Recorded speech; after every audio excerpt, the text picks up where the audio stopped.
the organizing committee. The meetings were disrupted physically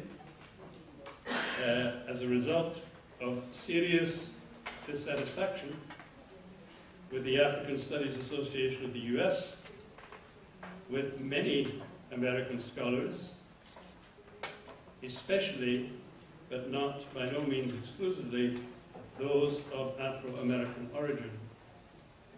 There were deep concerns in the African Studies Association of the United States about government involvement, private sector involvement, information gathering by so-called African scholars, and as a result, the meetings were totally disrupted.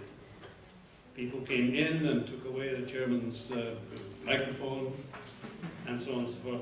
I've got to go a lot faster, unfortunately. But the Montreal meetings had a profound effect on the future of African studies in Canada. The late 60s were a period of increasing nationalism in Canada, and the desire to maintain an independent Canadian entity, especially in relation to the United States, was very strong. Immediately after the meeting, there was a smaller conference of approximately 15 Canadian academics and 15 African academics held in the Laurentians, north of Montreal. A very frank exchange of views took place, and at least in the Canadian context, there was a determination to ensure that as much as possible we involved African scholars in our research endeavors here in Canada. There was also a strong sense of the need to maintain academic integrity in Canadian universities and to limit the influence of either government or business in teaching and research on Africa. And this was a direct reflection of the problems that our American colleagues were having. A decision was then taken to create the Canadian Association of African Studies. Now, I'm out of time, so I'm not going to go through all of the other aspects that I have in this particular paper, but I have written it in paper form. So if the association is interested, they can have a copy of the paper. I'll just skip very quickly through to show you some of the things. The importance of critical support of IDRC, which in fact allowed the association to grow in ways which were very, very important. We brought scholars in from Africa. We funded African graduate students to attend this meeting. We did a whole number of things. We distributed 250 copies of the journal to all Canadian embassies and consulates overseas. All of this was made possible by IDRC funding. There's part of the Constitution originally, and the voting membership has been strongly influenced by the affair in '69. You will note that the original membership, if you were a government member or a private sector member, you could not be a full voting member of the association. There is membership by discipline, 243 in 1984. There's a distribution by province. There's the distribution by institution. And finally, my conclusion that many of the issues are still relevant to our debate today. In some instances, I see some very positive reflections of those years. For example, I'm delighted to see so many panels here run by African graduate students and chaired by African graduate students. I'm also delighted to see the very strong participation from African scholars in the association's business. That's continuity. But there's some other aspects which we have to give some very serious thought to if we're going to move African studies here forward in the future. So I'll stop there. Thank you.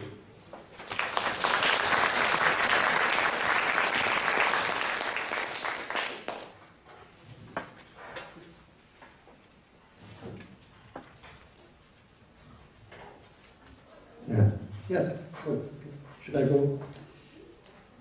Avant de commencer, ceux qui veulent une traduction, il faut, les écouteurs sont derrière, sont en haut. Those of of you who want translation, you see this gentleman in the back here. He's got the earphones. I'm going to speak partly in French, and my colleague Nathalie is going to speak exclusively in French. And so it might be a good idea now to get your earphones or your there. Wait a second.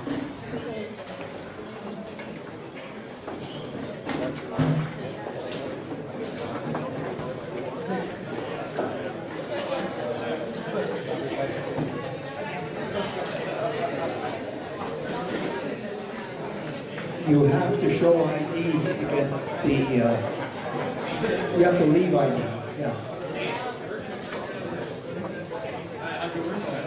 They don't want us to steal the silverware.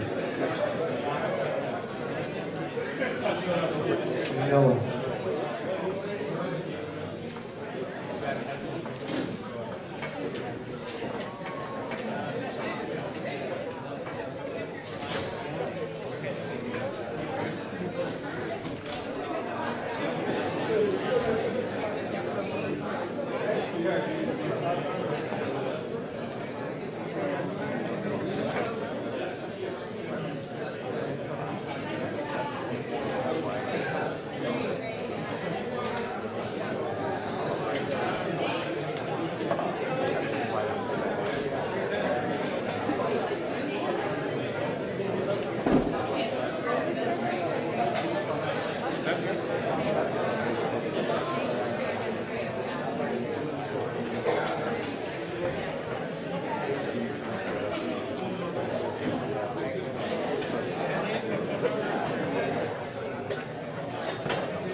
Yeah, thank you very much.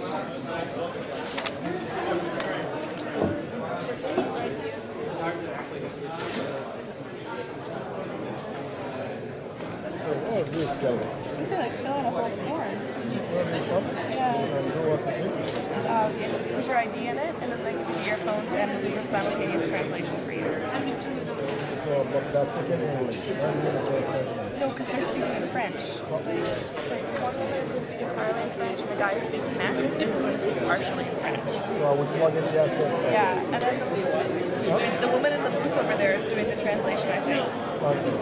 So let me see.